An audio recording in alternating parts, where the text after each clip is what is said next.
সৌদির রাস্তাগুলা দেখেন কেমন, হাজার হাজার গাড়ি সৌদির রাস্তার পাশে থাকে সব সময়।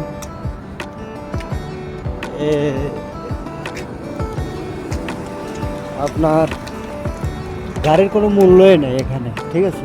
দেখেন গাড়িটা কত সুন্দর গাড়ি না, আসলে এগুলার গাড়ি তারা গাড়ি মনে করে না।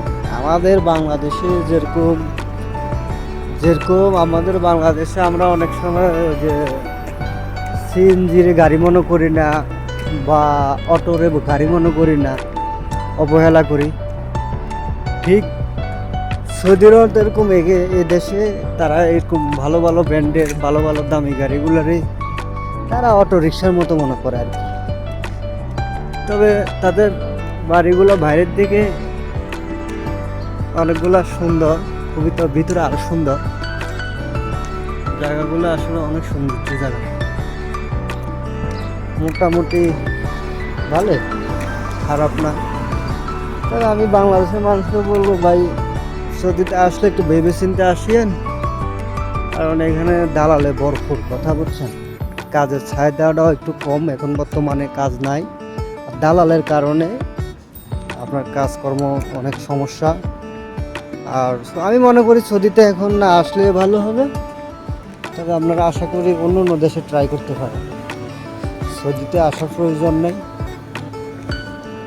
সৌদির মানুষও ভালো না, তাদের সৌদির মনের ভিতরে, সৌদি মানুষের মনের ভিতরে হিংসা বেশি, তারা নিজের নিজে অনেক কিছু মনে করে। যারা টাকা নাই ভিক্ষা করে তারাও অনেক কিছু মনে করে, এটা বাঙালি দেখলে, পাকিস্তানি দেখলে, বা আপনার ওই যে কোনো আজনবীর দেখলে আর কি, তারা মনে করে নিজেরা অনেক কিছু, দাম দিতে চায় না আর কি, মানুষেরা মানুষ মনে করে না। তো সত্যি মানুষের আসলে মনও ভালো না, তাদের মনে সবসময় হিংসা। আসলে তারা মুসলিম দাবি করে, তবে মুসলিম মানে সব কিছুই ঠিক আছে তাদের, কিন্তু তাদের মন পরিষ্কার না, ভিতরে কলবটা পরিষ্কার না। তাই বলবো ভাই, সৌদিতে আসেন না, অন্য অন্য দেশে ট্রাই করেন। বাংলাদেশের ভাই ও বোনেরা, আপনারা দেখেন কত সুন্দর সুন্দর গাড়িগুলা, কিন্তু গাড়িগুলোর মূল্য নেই মনে হয়। দেখেন এই গাড়িটা কত সুন্দর না, অনেক সুন্দর একটা গাড়ি। তো যাক, ভালো থাকেন, এই পর্যন্তই। আসলে ভাবে চিনতে আসেন।